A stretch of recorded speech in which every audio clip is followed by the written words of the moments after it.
Jean-Marc Ayrault dévoile sa feuille de route pour les prochains mois. Le Premier ministre affiche sa mobilisation sur l'emploi et invite le gouvernement à la cohésion pour gagner cette grande bataille. Il décline aussi son concept de nouveau modèle français, alliant compétitivité et solidarité. 5 auteurs présumés du viol collectif d'une étudiante à New Delhi formellement inculpée par la police. C'est le début du processus judiciaire dans cette affaire qui a fait exploser la colère des Indiens contre les agressions et les viols commis en toute impunité. Les suspects sont âgés de 19 à 35 ans. Ils encourent la peine de mort s'ils sont jugés coupables. L'alerte rouge levée à La Réunion après le passage du cyclone Dumil. Les habitants peuvent à nouveau sortir de chez eux, mais des dizaines de milliers de foyers sont toujours privés d'électricité. Le cyclone tropical est passé à 90 km des côtes. Il a engendré des rafales de vent allant jusqu'à 180 km/h sur les hauteurs de Saint-Denis.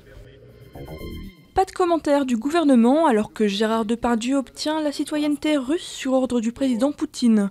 Passionné de culture russe, l'acteur est très célèbre dans ce pays, où il apparaît régulièrement dans diverses publicités. Il projette toujours de s'installer en Belgique. À première vue, on dirait un pissenlit géant ou une œuvre d'art, mais ce drôle de prototype pourrait en fait sauver des vies. Poussé par le vent sur un champ de mines, il les fait exploser au fur et à mesure de ses déplacements. Son inventeur, un néerlandais d'origine afghane, espère ainsi prendre une revanche sur la guerre qui a déchiré son pays.